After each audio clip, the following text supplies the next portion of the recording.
Témoignage de Clay Sykes. Pourquoi j'ai quitté le mouvement de prospérité. Le témoignage que vous allez lire dans les prochaines lignes dénonce l'évangile de prospérité qui met en avant la recherche des bénédictions de Dieu au mépris du royaume de Dieu et de sa justice. Nous sommes prospères véritablement en faisant de la volonté de Dieu la primauté de nos quêtes. Les biens nous sont donnés en plus.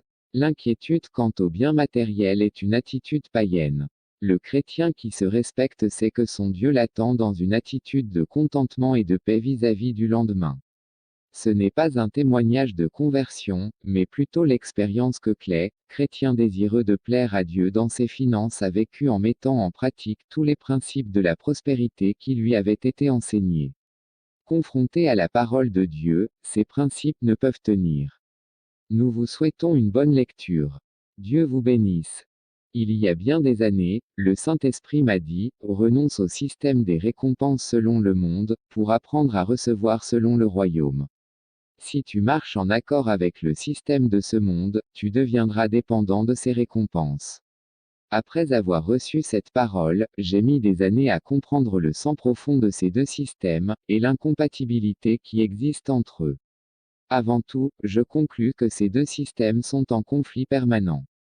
L'un et l'autre recherchent des individus par l'intermédiaire desquels ils mettront en œuvre leurs principes. Sciemment ou non, chaque jour nous participons soit à l'un, soit à l'autre de ces systèmes. Celui du monde est conduit par Satan, le Dieu de ce siècle, et il véhicule les traditions de ce monde. Mais notre Seigneur Jésus-Christ, lui, conduit dans les voies du royaume. En ce qui concerne le message de la prospérité, je compte surtout montrer les contradictions entre les deux systèmes, mais pour commencer, je crois utile de montrer leurs points communs. Premièrement, l'un et l'autre sont sous-tendus par des forces spirituelles impliquant des êtres angéliques. Deuxièmement, qu'on s'engage dans l'un ou dans l'autre, on récoltera une moisson.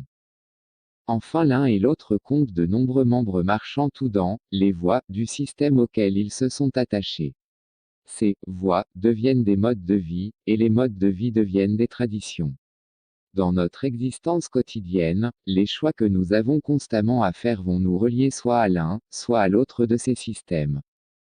Je vais maintenant examiner les différences entre ces deux systèmes dans le domaine des finances et des bénédictions matérielles. Il faut remarquer que le système de ce monde a largement envahi bien des aspects de la vie de l'Église, et cela pas seulement dans le domaine financier. Les traits typiques de ce monde, on les retrouve dans les ambitions égoïstes de nombreux dirigeants d'église. Ils veulent des bâtiments plus grands, des ministères de plus grande envergure, ils veulent des voitures, des avions, des maisons plus grandes, ils aspirent à plus de médiatisation et à un plus gros budget. À la racine de ce problème spirituel qui envahit la maison même de Dieu se trouve l'orgueil, focalisé sur le moi. Depuis le milieu de la décennie 80 jusqu'au début des années 90, j'ai connu de graves difficultés financières. J'avais 2 jeunes fils que j'élevais seul, et il me fallait gérer une dette de près de 5 millions de dollars, suite à des transactions commerciales catastrophiques. Bref, ma situation n'était pas brillante. Pendant plusieurs années, nous nous sommes attendus à Dieu, littéralement sans pouvoir dire d'avance d'où nous viendrait le repas suivant, ou comment nous procurer les denrées les plus élémentaires. Le Saint-Esprit m'a empêché de me déclarer en faillite. Tout au long de ces années difficiles, nous avons appris combien Dieu est fidèle. Nous avons toujours eu le nécessaire et jamais nous n'avons regretté d'avoir fait confiance à Dieu. L'acquis spirituel de ces années-là allait m'être d'un grand secours par la suite, car peu après, je me suis retrouvé face au même problème. Vers le début de l'année 1991, j'ai commencé à écouter le message de la prospérité et à le mettre en pratique. D'après ce message, lorsqu'on donnait, on recevait des bénédictions en retour. Je me sentais stimulé, interpellé. Je me suis jeté sur cet enseignement et sur ses principes, et me suis mis à les mettre en pratique. Un jour j'ai été conduit vers un billet de 5 dollars dont j'ignorais l'existence. J'en ai fait don, selon ce que le Seigneur, me semblait-il, me mettait à cœur. En relativement peu de temps, c'est-à-dire en l'espace de 3 ans, j'ai été surnaturellement mis en mesure de rembourser ma dette de 5 millions de dollars, et d'obtenir un gain net s'élevant également à 5 millions de dollars. J'ai donc obtenu 10 millions de dollars en 36 mois. Après toutes ces années de vaches maigres, personne n'aurait alors pu me convaincre que cela ne marchait pas. À la consternation générale, et surtout à la mienne, dès la fin de l'année 1997 j'avais une fois encore perdu tout mon gain net, et j'avais à nouveau une dette de 5 millions de dollars. En ces temps de débâcle, nous avons donné tout ce qu'il y avait dans la maison en dehors de l'évier de la cuisine. Quel effort pour essayer de faire bouger le bras de Dieu. Au cours de ces années-là, nous avons semé près de 750 000 dollars, en les offrant surtout à de grands ministères. Laissant de côté les pauvres, les orphelins, les missions, et les vrais besoins du corps de Christ, nous avons enrichi ces géants. Je ne mentionne cet effort que pour montrer l'énormité de l'explication fournie par les géants en question. À leur avis, ce deuxième échec venait de ce que nous ne leur avions pas donné suffisamment. Un dernier point au sujet de ces fluctuations financières qui se suivaient de près, je dois expliquer qu'au début, nous avions été diligents dans la prière pour connaître la pensée du Seigneur et ne donner que selon ses directives. À cette époque-là, nous ne versions pas la dîme. Quelques-uns de plus grands miracles financiers que nous ayons jamais vus sont survenus dans ce contexte-là. Mais nos cœurs ont commencé à s'égarer. Par la suite, nous avons fait du don une loi, donnant souvent sans avoir prié, et nous avons commencé à faire de la dîme un principe rigide. Nous ne donnions plus par la foi, cela relevait plutôt d'un calcul mathématique. Nous prélevions 10%, un peu comme s'il s'agissait de payer la facture d'électricité. Ensuite de la dîme nous donnions d'énormes offrandes. Bien des années plus tard, j'ai compris que tout ce qui ne procède pas de la foi est péché. Je ne rédigeais pas le chèque de ma dîme dans la foi, je ne faisais qu'obéir à la nouvelle loi qu'on m'avait enseignée. Écoutez ce que j'ai découvert après avoir cherché la volonté de Dieu pendant près de 4 ans. 100% de notre revenu appartient au Seigneur, et pas 10%, ni 20%, ni quelque autre pourcentage. Aujourd'hui, quand je reçois de l'argent, je recherche la volonté de Dieu pour la totalité de la somme. Mais à cette époque-là, je continuais à mettre en pratique l'enseignement sur la prospérité qu'on m'avait inculqué au début. Je continuais à marcher par ma foi, donnant de mon argent. Je ne comprenais pas pourquoi, mais cela ne marchait plus. Ayant depuis peu une épouse et un enfant nouveau-né, j'ai dû faire face à diverses épreuves sur le plan naturel. Pour la première fois depuis bien des années, je ressentais le besoin de recevoir de Dieu le véritable message de la prospérité. La méthode qui avait si bien marché au début n'avait plus le moindre effet sur ma situation financière. On m'avait enseigné que les lois de la prospérité fonctionnaient pour tous ceux qui les appliquaient. Il suffisait, me disait-on, de donner des sommes importantes, et Dieu me les rendrait multipliées. Cela avait marché pendant quelque temps, pas seulement pour moi, mais aussi pour d'autres. Chose remarquable, nous nous sommes tous heurtés au même problème. J'étais donc à nouveau dans les affres de la détresse financière, de nouveau dans le besoin pour des choses aussi élémentaires que la nourriture, le vêtement, les versements pour payer la maison, l'eau et l'électricité, par exemple. À nouveau j'ai crié à Dieu pour qu'il m'exauce, lui demandant, pourquoi? Pour toute réponse, j'entendais, à cause de ma miséricorde. J'étais sur le point d'apprendre une leçon clé, essentielle pour ma vie et pour mon avenir financier. Ce que je vais dire s'applique à tous ceux qui ont des besoins financiers, ou qui se sentent interpellés par le message de la prospérité, qu'on entend prêcher actuellement. Le grand changement auquel Dieu m'a appelé contredit si radicalement l'enseignement que je recevais alors qu'il m'a fallu apprendre à penser de manière toute nouvelle, en jetant aux orties bien des éléments qui étaient devenus pour moi une tradition. Ce changement est intervenu après que j'eus passé beaucoup de temps en présence du Seigneur, et prié dans l'Esprit pendant de longues heures. Une fois j'ai entendu le Seigneur me dire, l'ignorance spirituelle prend souvent la forme de la tradition. Il a commencé par me dire de cesser de me faire du souci au sujet de l'argent, je devais lui faire davantage confiance, et me contenter de ce que j'avais. Il m'a montré aussi que je devais me confier en Dieu, et non dans ma propre foi ou dans le fait que je donnais. Je dois reconnaître que sans argent, sans nourriture, et parfois sans médicaments pour mon enfant, il m'était difficile d'apprendre le contentement. Mais à un moment où j'étais dans le besoin extrême, j'ai reçu une révélation importante. Au beau milieu de cette tempête, Dieu me répétait sans cesse de demeurer dans le contentement. J'essayais bien, mais les soucis et l'inquiétude reprenaient constamment le dessus. Un dimanche après-midi en mai 1998, on aurait pu dire qu'humainement parlant, ma situation n'avait jamais été pire. Je me suis retrouvé privé de maison, de voiture, d'électricité, d'eau et pratiquement de tous mes biens matériels. Seulement quand je me suis humilié et que j'ai crié au Seigneur, la grâce de Dieu m'a accordé le contentement malgré ces circonstances extrêmes. Dieu a agi surnaturellement, et bientôt, inexplicablement, j'ai été immergé dans sa paix et j'ai su que tout irait bien. D'une manière incroyable, Dieu m'avait accordé ce contentement que je lui avais demandé. Pendant un moment, je suis resté là, m'émerveillant de cet état dans lequel mon cœur était miraculeusement plongé. C'est alors que j'ai entendu klaxonner devant la maison. C'était un ancien employé que je n'avais pas revu depuis 2 ans. Il n'habitait pas Inéville, et nous ne nous étions pas vus depuis qu'il avait quitté son emploi 2 ans auparavant. Alors qu'il était arrêté à un feu rouge, le Seigneur lui avait mis à cœur de venir me rendre visite.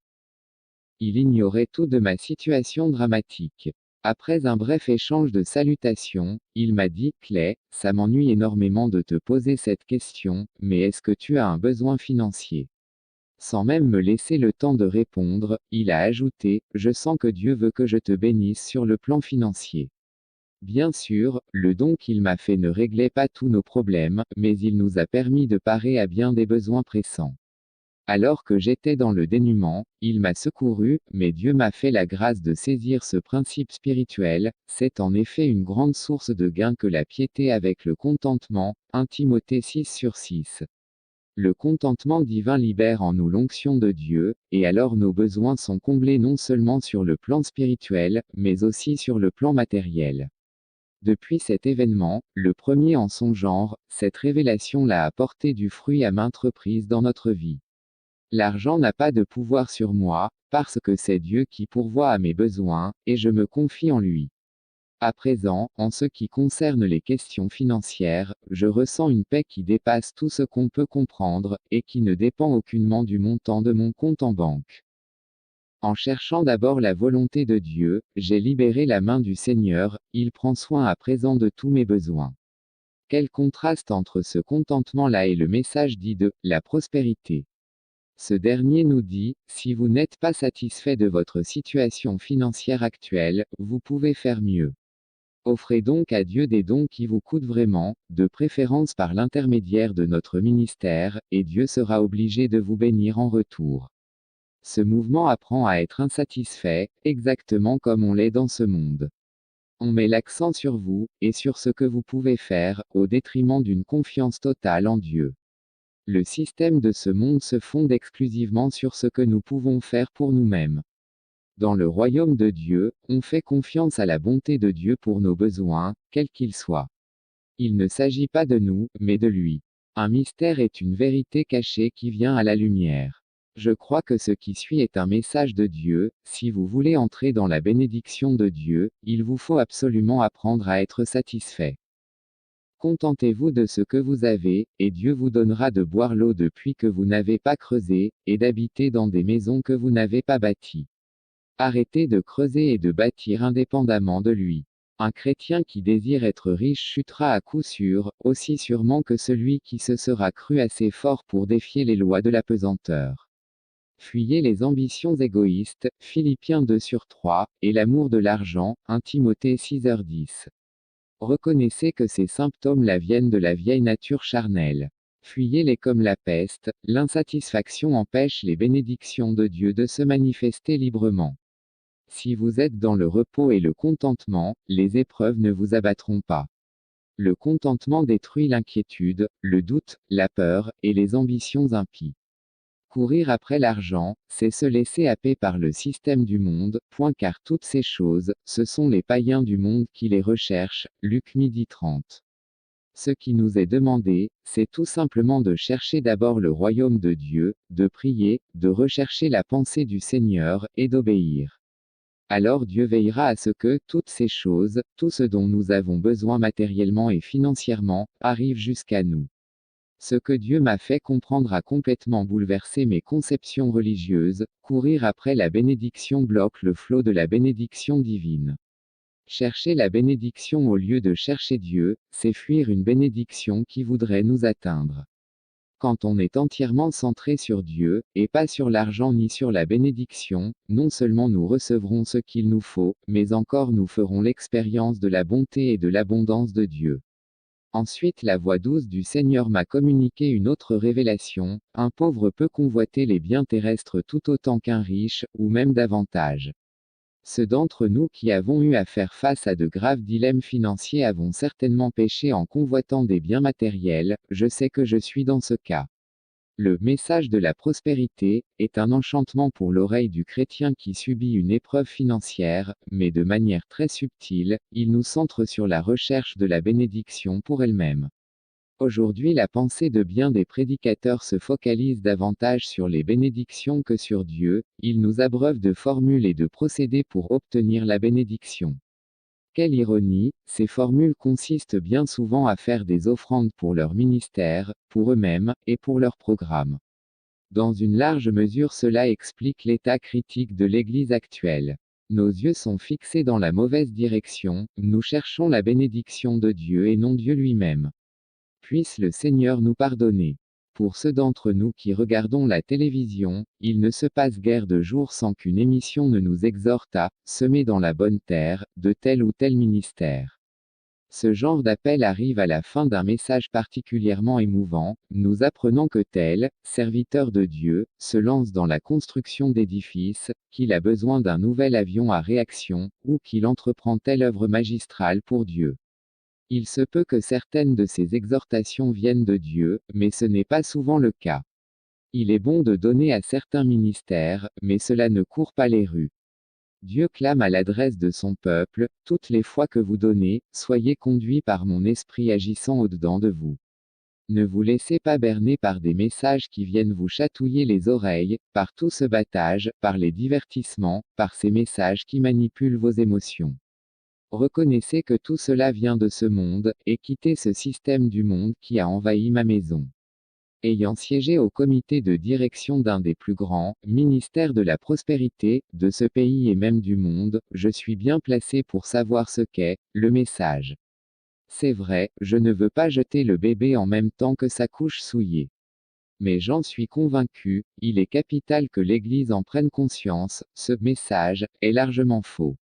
Je vous en prie, jugez-en vous-même. Oui, je crois que Dieu désire bénir son peuple. J'en suis persuadé, Dieu désire que son peuple donne et soit béni en donnant. Mais il y a une limite à ne jamais franchir: il ne faut pas donner sans être conduit par l'Esprit de Dieu, et il ne faut pas donner dans le but de recevoir. Nos dons, s'ils sont faits dans l'Esprit, font partie du culte précieux que nous rendons à notre Père céleste. Depuis longtemps, le mouvement Parole de foi enseigne que les lois divines marcheront pour tous ceux qui les appliquent. Autrement dit, il suffirait de mettre en pratique la lettre de la loi, et Dieu serait, lié par sa parole écrite, tenu d'agir dans votre existence. De la même manière, ce même mouvement a produit le message de la prospérité, qui dit: si vous donnez, Dieu est tenu de vous bénir. Mais cela n'est pas vrai, tout simplement. Comme je l'ai dit plus haut, c'est l'une des raisons essentielles pour lesquelles le corps de Christ connaît des luttes financières, car la lettre tue, et l'esprit vivifie. Ève a réussi à persuader Adam qu'il pouvait avoir les bienfaits de Dieu sans Dieu, d'où la chute terrible de l'homme. Satan a été chassé du ciel pour une raison tout à fait semblable.